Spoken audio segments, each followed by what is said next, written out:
Pessoal, vamos estar discutindo sobre o sistema urinário.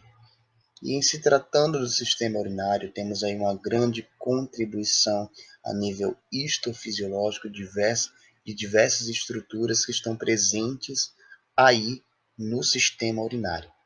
Dentre eles, podemos ver os dois rins, conectados a dois ureteres, que são estruturas condutoras que conduzem então a urina que foi produzida no rim para a bexiga, a qual será armazenada, depois excretada pela uretra. E ao longo desses órgãos, dessas estruturas, temos aí diversos tecidos específicos que vão estar contribuindo para a função do próprio sistema urinário, que então contribui para a própria homeostase do corpo, fazendo processos de filtração do plasma que vai chegar lá via artérias específicas que vão estar se transformando em arteríolas aferentes, saindo por arteríolas aferentes, e esses processos vão estar vinculando então aí filtração, reabsorção, secreção e excreção aí dentro do próprio rim. Então essa urina vai ser produzida aí nos rins, conduzida pelos ureteres, a bexiga vai armazenar e vai ser lançada para fora pela uretra. Então vamos estar aí de fato eliminando resíduos que não mais servem para o corpo ao longo das estruturas específicas do rim, que vamos estar discutindo daqui a pouco, são os néfrons. A gente vai estar então reabsorvendo aquilo que ainda pode ser utilizado pelo corpo e secretando e excretando resíduos que não mais servem para o corpo. Então, estas funções vão estar ao longo dos túbulos uriníferos, que vão estar fazendo todos esses processos. Beleza, então os rins, propriamente dito, são estruturas convexas, tem uma borda convexa e uma borda côncava, onde exatamente nessa parte vamos ter o hilo, anatomicamente falando, que é uma estrutura por onde vai estar entrando ou saindo vasos específicos, entrando nervos, saindo os ureteres e possuindo aí uma porção de gordura nessa região onde vai estar presente a pelve renal. O próprio rim ele é delimitado por uma estrutura formada por tecido conjuntivo denso, que é a própria cápsula renal. Tá? E essa cápsula renal ela vai ter suas partes específicas, uma porção mais externa, formada por fibroblasto, por fibras colágenas, e uma porção mais interna, formada por miofibroblastos. Os rins, propriamente dito, vão estar sendo divididos numa parte cortical e na parte medular, onde os néfrons vão estar se distribuindo especificamente. Algumas estruturas de néfron vão estar mais concentradas na parte cortical, outras na parte medular. Tá? Beleza, então a gente vai ter aí espalhado várias pirâmides nessa região medular, né, que são várias estruturas lobulares. Vamos ter também a presença no final dessas pirâmides as próprias papilas, e dessas pirâmides a gente vai ter raios medulares que vão estar penetrando aí no próprio córtex. Então, além de os rins eles servirem para as funções que a gente já mencionou, ele também contribui para o próprio sistema endócrino, tá? Secretando hormônios específicos, a eritropoetina, regulando aí nas taxas de eritrócitos. Vamos estar controlando aí na própria gliconeogênese, também contribuindo para a produção de glicose durante o déficit de glicose metabólico, durante o jejum, por exemplo. Beleza. Então vemos aqui um lobo renal, onde vai estar os rins sendo formados por lobos renais, que está exatamente especificando as pirâmides. Vemos aqui cada uma das pirâmides, com tecidos corticais também aí. Os lóbulos que estão relacionados então aos raios medulares, que podemos ver aqui, tá? E também envolvido aí tecido cortical. Temos aí dentro dos rins os túbulos uriníferos, que vão estar sendo originados pelos próprios néfrons, e os néfrons com suas porções específicas, com um corpúsculo renal, túbulos contorcidos e um ducto coletor. Tá? vamos estar enfatizando daqui a pouco. Aqui a gente vê a pelve renal, ó. Vemos aqui o tecido gorduroso, aqui ó, o hilo, de onde vai estar saindo o ureter, onde estão entrando, saindo os vasos, entrando nervos também aqui. Então podemos ver essa associação histológica junto com a parte anatômica. Ok, numa visão geral aqui do lado direito, a gente consegue ver a cápsula, né? A cápsula renal. Essa cápsula renal que envolve o rim, temos aqui uma porção externa, uma porção interna, com miofibroblastos internamente, com fibroblastos e fibras colágenas externamente. Ok? E aqui a gente consegue ver a região cortical, a região medular, e vemos aqui que algumas estruturas elas se concentram mais na região cortical. Algumas estruturas do néfron, partes do néfron, se concentram mais na região cortical. Ou seja, corpúsculo renal, os túbulos contorcidos proximal e distal, partes aqui do túbulo reto proximal, túbulo reto distal, e aqui também o ducto coletor cortical. Vejam que grande parte do néfron concentra-se na parte cortical do rim. Na parte medular podemos encontrar a alça de M, com seu ramo descendente e ascendente. Veja que eu tenho o ramo descendente delgado, ascende também o ramo delgado, ascende também o ramo espesso, que também pode ser chamado de túbulo reto distal. Esse daqui, que eu não mencionei, aliás, mencionei anteriormente também, o túbulo reto proximal, ele pode também estar um pouquinho pegando aqui na medula, tá? Beleza. Veja que esse túbulo reto proximal, ele também pode ser chamado de parte espessa descendente da alça de M, assim como o túbulo reto distal pode ser chamado também de parte espessa da alça de M. Ok. Aqui a gente revê isso que eu mencionei. Vejamos o córtex, vejamos a medula. A medula ela ainda pode se subdividir em medula externa e medula interna. Tá? Vejamos aqui a pirâmide renal e aqui na parte final a papila renal, anatomicamente analisando. Histologicamente a gente vê as subdivisões dos néfrons. Vemos aqui o corpúsculo renal com o que a gente chama de glomérulo e a cápsula de Bowman envolvendo. Um túbulo contorcido proximal e segue com um túbulo reto proximal. Descende um ramo descendente delgado da alça de M, ascende um ramo ascendente delgado da alça de M, continuando aqui com o ramo espesso da alça de M, que pode também ser chamado de túbulo reto distal, que dá sequência ao túbulo contorcido distal.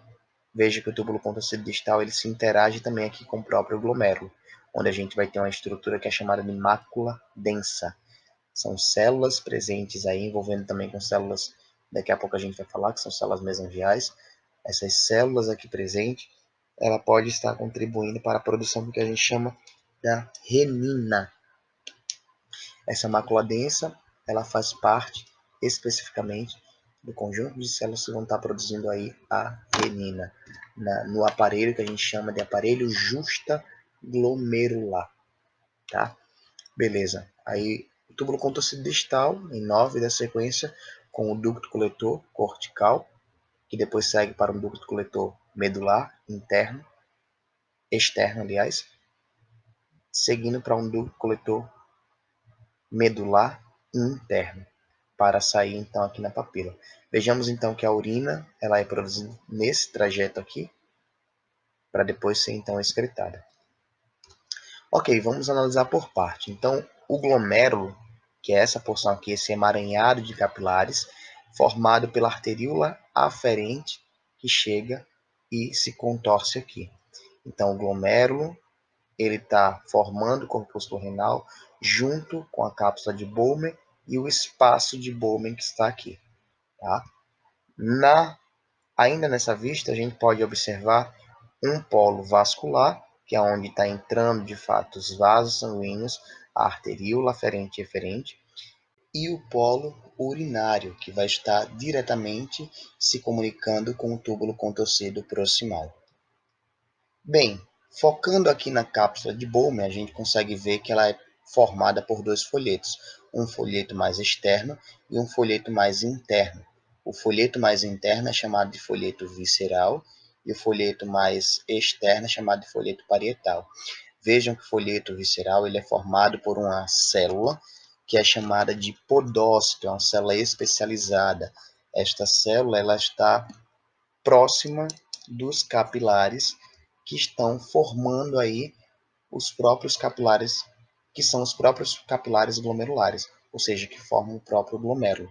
Então, ela vai estar emitindo seus prolongamentos ao redor dos próprios capilares glomerulares, que são fenestrados. Então, ele tem vários espaços, várias fenestras, que são envoltas pelos próprios prolongamentos dos podócitos, que são chamados de pedicelos.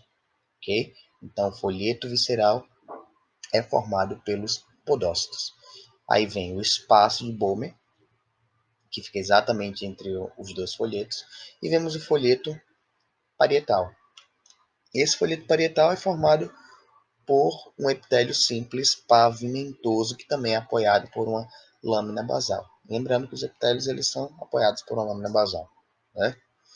E também a presença de fibras reticulares aí nessa própria lâmina basal.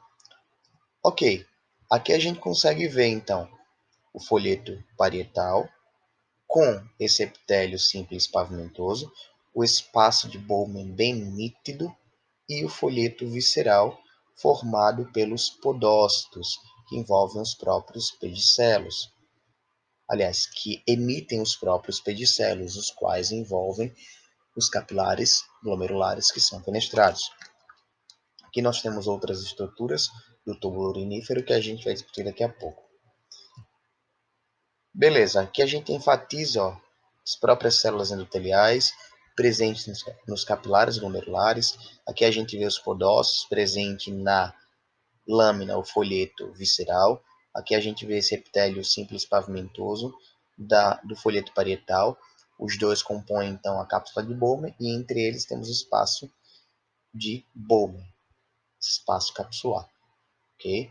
Vejam que eu tenho a existência de outras células também, que são as células mesangiais, que vão estar aqui presentes. Eu mencionei também o aparelho justaglomerular, formado aqui pela mácula densa e pelas células justaglomerulares. Tá? A mácula densa lá presente no túbulo contorcido distal. E estas células aqui, junto com essas células mesangiais também extracapsulares, elas vão estar contribuindo e formando para o aparelho justaglomerular. Tá? O qual vai estar produzindo renina, que vai estar regulando a pressão arterial. Quando a pressão arterial ela baixa, no caso de hemorragia, quando algum indivíduo ele é acometido com um tiro, com arma de fogo, ele vai ter hipovolemia, abaixa aí a pressão e a renina vai ser então estimulada. A liberação da renina então vai ser estimulada e a renina vai restituir essa pressão arterial. Ok. Aqui a gente consegue ver também esse mesmo esquema. Vemos aqui, ó, nessa fotomicrografia, o polo vascular, a entrada da arteríola aferente e saída da eferente. Aqui o polo urinário, conectando então com o túbulo contorcido proximal. Vemos aqui nesse esquema, ó, o espaço urinário, que é o espaço de Bowman. Aqui, células epiteliais pavimentosas do folheto parietal. Aqui a gente vê as células, os próprios podócitos, compondo o folheto visceral. E aqui dentro a gente vai ter as células mesangiais extraglomerulares.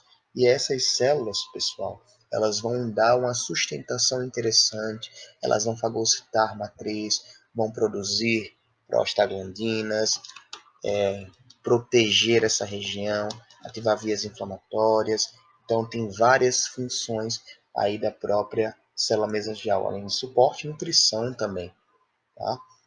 N funções que subsidiam aí essas próprias células nessa região dos glomérulos. que a gente vê mais ênfase também das próprias células da mácula densa, presente aqui no túbulo contorcido distal.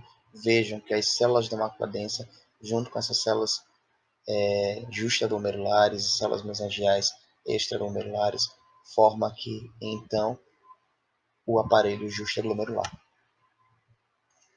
Aqui a gente enfatiza mais um pouco, vemos aqui a própria célula mesangial, dando suporte, estando associada aqui com as células epiteliais. Vemos aqui as próprias fenestras do próprio endotélio. Vemos aqui o próprio podócito envolvendo esse capilar fenestrado. Tá? Sabemos aqui que a capilase massa aqui presente. A célula mesangial aqui com uma posição interessantíssima, dando suporte nesse sistema. Tá? Ok, mas vale ressaltar, a gente está lidando com o glomérulo. Está olhando o glomérulo, e o glomérulo ele tem esse papel de estar filtrando. Como o sangue está chegando aí pela arteriola aferente, esse sangue vai ser filtrado.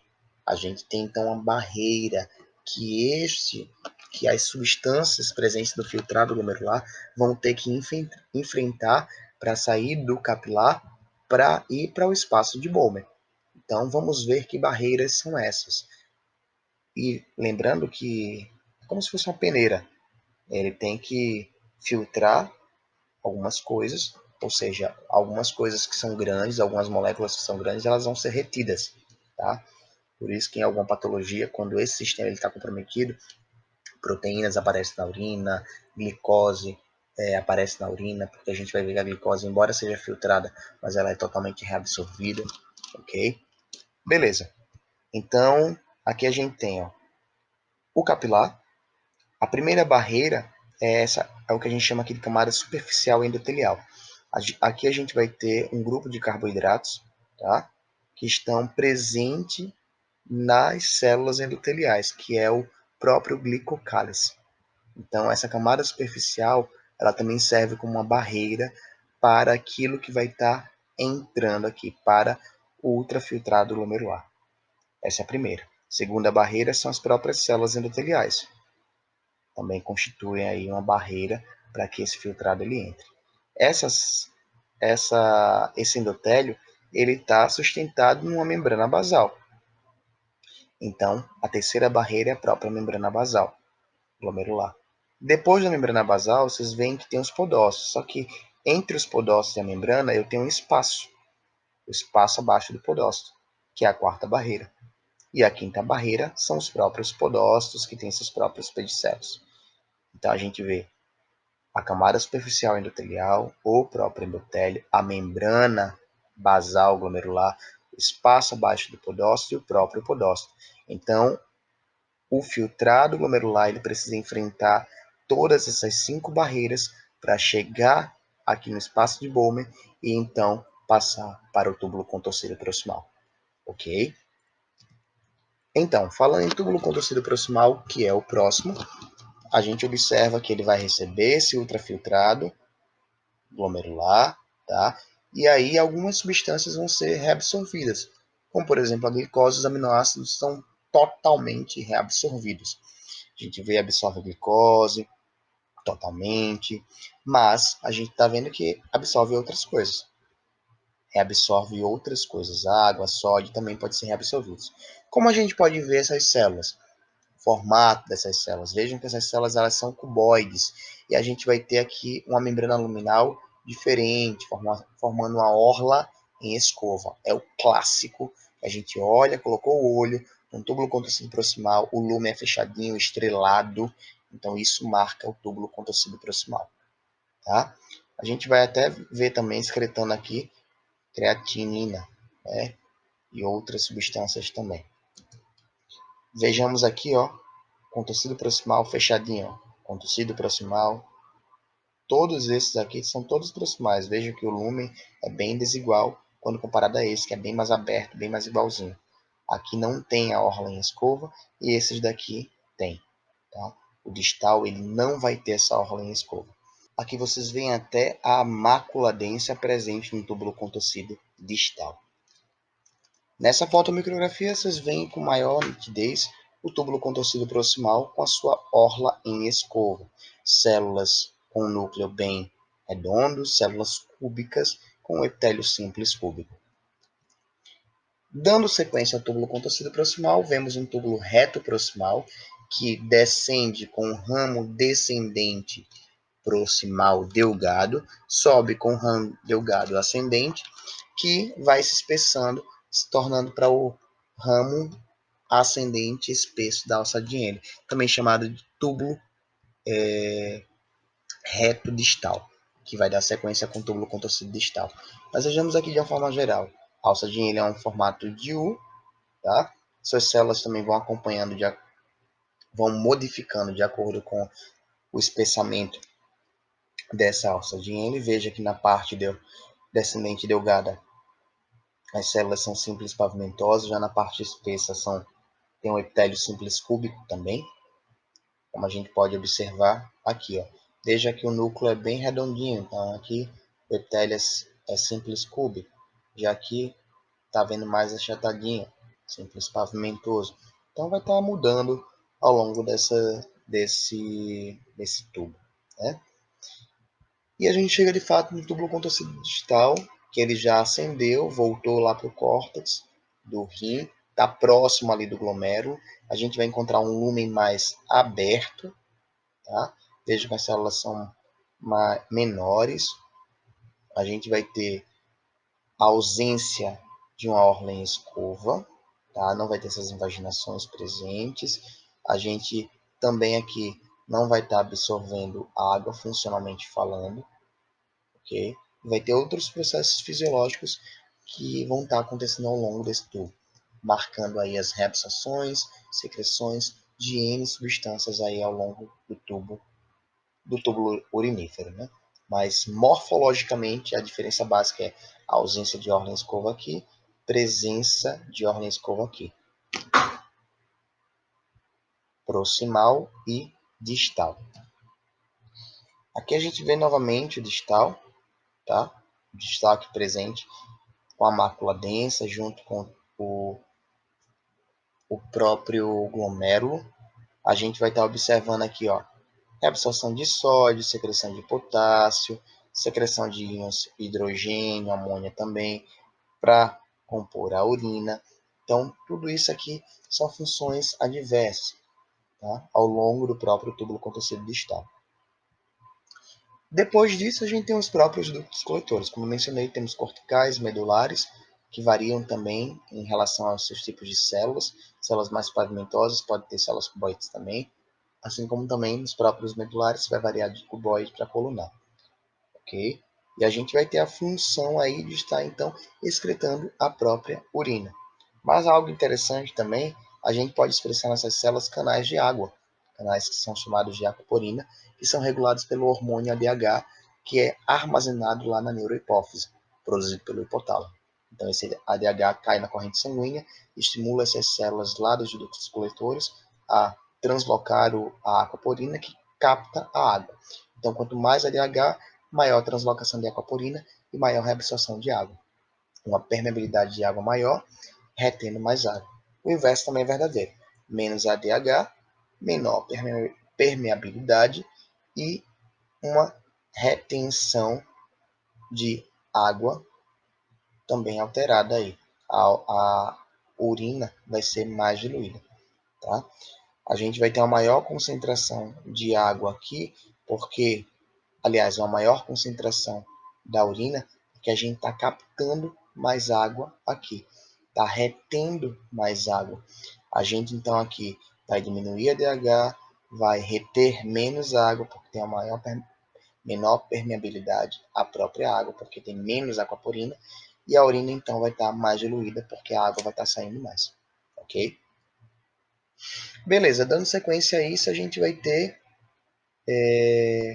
algo que marca, que é mencionado bastante lá no tecido epitelial, o tipo específico de epitélio, que é epitélio de transição. Então, ao longo do sistema urinário, desde os cálices maior, menor, a gente vai ter lá, a urina foi produzida lá no rim, né, saindo lá pela papila, e vai cair nos cálices menores, se juntam e formam os cálices maiores. Os cálices maiores se juntam e formam a pelve renal, que esses condutores vão conduzir a urina até a pelve, que vai levar para o ureter. Isso anatomicamente falando.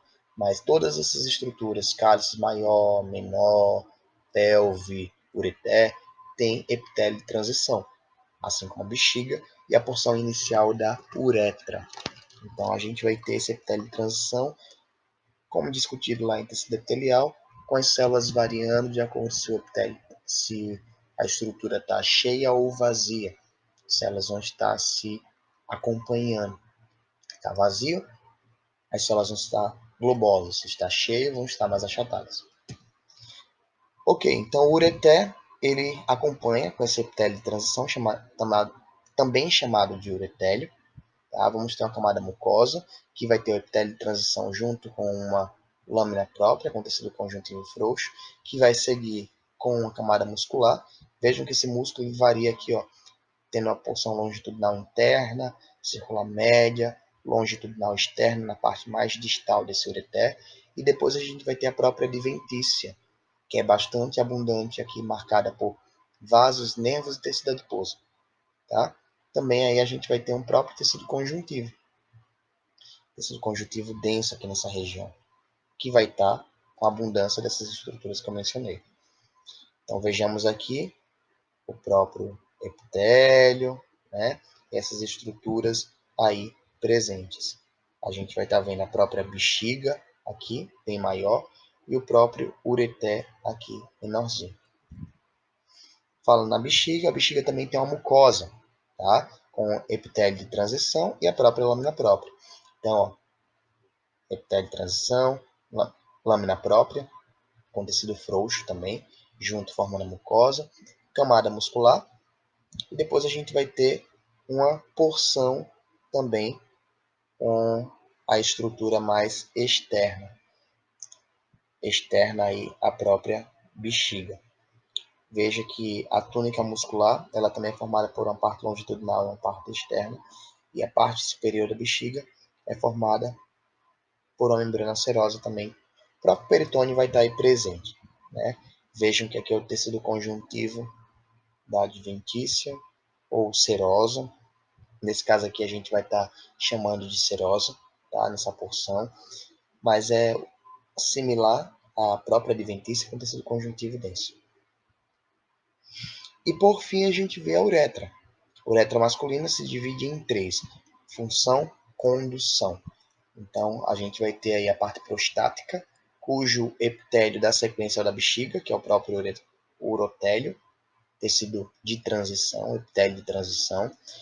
Segue depois da prostática, com esse urotélio, segue para a membranosa, que na porção inicial da membranosa vai estar migrando de epitélio de transição para um epitélio estratificado, tá? E depois desse estratificado para um pseudoestratificado colunar. Então a gente vai ter, terminando o uretélio, começando o epitélio estratificado colunar, tá? Depois saindo para um pseudoestratificado colunar, na membranosa também. Quando chega na esponjosa, a gente dá continuidade a esse pseudoestratificado colunar, e a porção mais próxima lá do ósseo externo da uretra masculina vai estar voltado ao epitélio estratificado pavimentoso, seguindo ao da própria pele. Tá? Então vejam que, assim como o brônquio do brônquio para o bronquíolo, assim como os ductos lá presentes também na parótida, a gente tem aí ao longo da uretra o epitélio sendo alterado ao longo das partes anatômicas. E por fim, a gente vê aqui com mais ênfase a uretra esponjosa, epitélio pseudoestratificado colunar, epitélio estratificado pavimentoso na parte mais voltada à própria pele do pênis. E terminamos aqui com a uretra feminina. Menor, né? Não tem essa subdivisão, mas a gente vai ter o seu epitélio também passando por algumas fases. O epitélio de transição, ele vai estar logo dando sequência à própria bexiga. Então, além do epitélio de transição, a gente tem na extremidade da uretra feminina, mais próximo da pele, mais próximo do ósteo externo da uretra feminina, o epitélio estratificado pavimentoso, que dá sequência ao da pele. Tá? Mas alguns estudiosos mencionam também que tem áreas que possuem aí o epitélio estratificado colunar e epitélio estratificado e epitélio pseudoestratificado colunar, assim como a gente viu na própria uretra masculina, beleza? Isso na porção média, né? Entre o de transição e o estratificado pavimentoso. Ok, então é isso. Bons estudos para vocês, pessoal.